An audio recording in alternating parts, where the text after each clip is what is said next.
Class 7 Chemistry, Chapter 1, Matter and its Composition.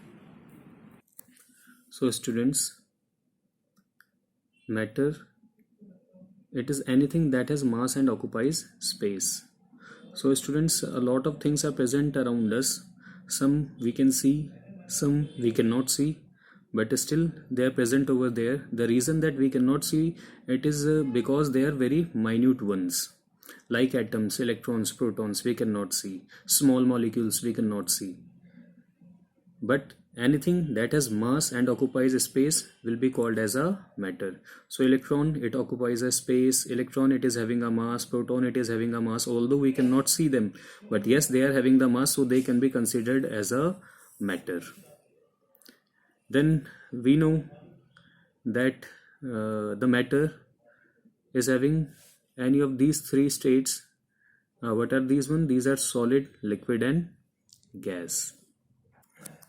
Let us see the properties of solids, that it has a fixed volume, it has a fixed shape, and it cannot be compressed further. Then liquid, it has fixed volume, but it does not have any fixed shape. That means it is going to take the shape of the container in which it is poured, and then it can be compressed to some extent. So liquid is compressible, but not to a greater extent, but to a little extent only. Then students, we have gas, another last state of matter. It is having no fixed shape, it is having no fixed volume, and it can be compressed to a greater extent. Then students, we also know that there is a space between the particles of a matter. Although the extent of that space is limited in case of solids, it is somewhat more in case of liquids and very high in case of gas. Then the particles, be it a solid, liquid or gas, they are always in random motion. But with the solid, they are in the motion, but a to and fro motion they are having, means a vibrational sort of energy they are having. A vibration mode of motion they are having, means they are fixed at their position, but they can vibrate. Liquid, they can move here and there, and same is the case with the gas. The gaseous molecules, they can also move very freely. Then the particles in matter, they have a force of attraction between them. Obviously, in case of solids, the force of attraction is very high. In case of liquids, the force of attraction between the molecules is low, and in case of gases, the force of attraction is very low between the molecules. Let us see these points in somewhat more detail. So the characteristic of the particle in matter, first one, the particle of matter have a space between them. This space is called intermolecular space.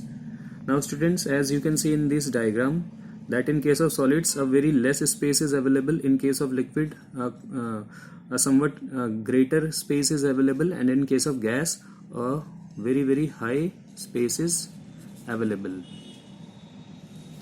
So this space is called intermolecular space. Intermolecular space is maximum in gases and minimum in solids.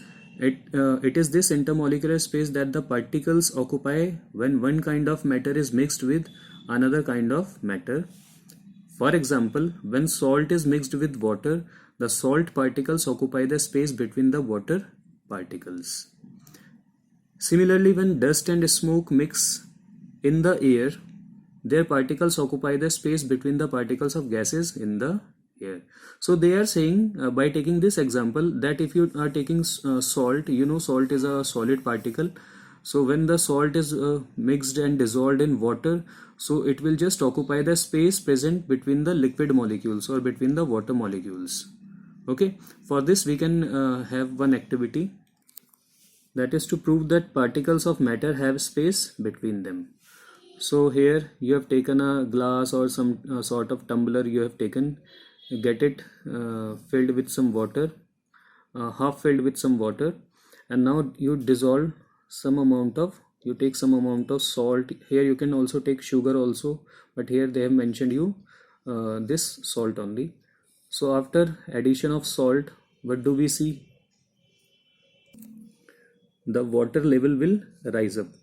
So whatever the initial water level was there, for example, we can mark it with some marker, and after addition of salt, the water level will go slightly up, it will rise, and you just later on get it dissolved. This salt which is present in the solid form, you just get it dissolved by way of increasing the temperature, or by just what you say, stirring.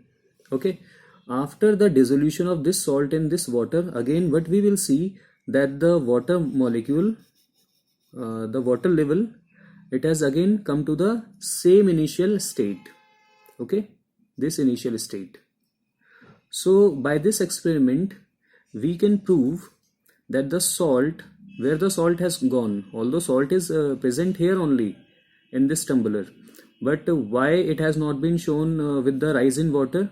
Here it has been shown, but after getting dissolved it has not shown with the rise in water. Why? Because salt has taken the space available between the liquid molecules. Like here, the salt, it has taken these spaces. Okay, so you know the volume will remain same only. Then we have this next characteristic of the particle. Now particles of matter have a force of attraction between them.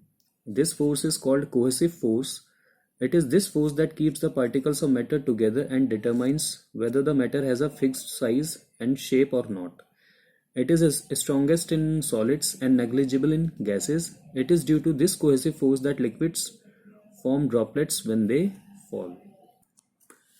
Here you can see, students, that the solid, in case of solid state of matter, all the molecules, they are sticking together, or they are in very close proximity of each other.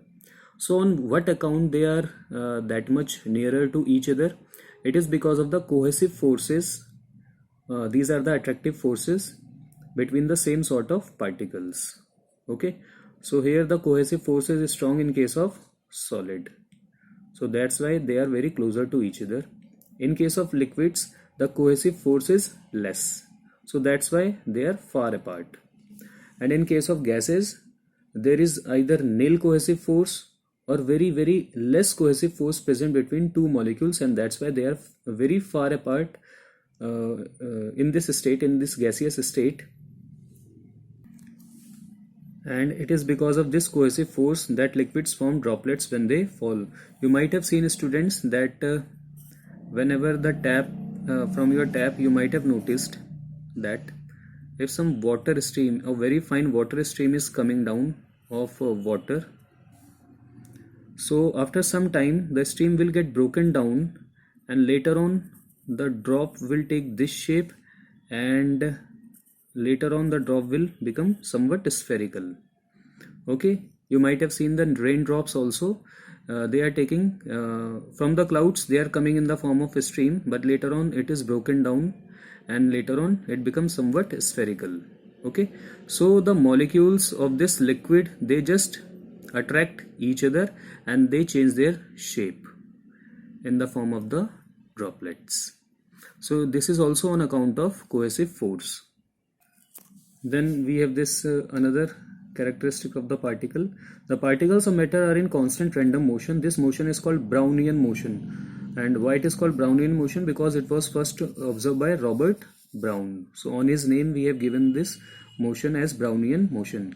So it is the most in the gaseous, as the particles have large spaces between them and the force of attraction is negligible. The particles in solids show the least motion as they are tightly packed and are held by strong cohesive forces. Due to the random motion of particles, matter shows the property of diffusion, in which the particles of two or more different kinds of matter intermix with each other on their own. So students, in this diagram you can see for gases, particles move at great speed. Okay, so this sort of motion, although we cannot see with our naked eyes, but yes, with the help of some very high powerful microscope, we will be able to see all these movements of liquid. And for solid also the movement is there, although it is a sort of vibrational movement, because you can see the particles are tightly or closely packed. Okay, so they are not free, they cannot move, but yes, within between these particles there is a less space, so at least these particles can vibrate. As I'm shaking my pencil, so you can see in such a way they can vibrate, means that sort of motion is also there. And in gases there is a lot of space available between the molecules, so they can move anywhere. In case of liquid there is less space available, but yes, they can also move. And this sort of motion is called the Brownian motion. So students, it's all for today. Goodbye.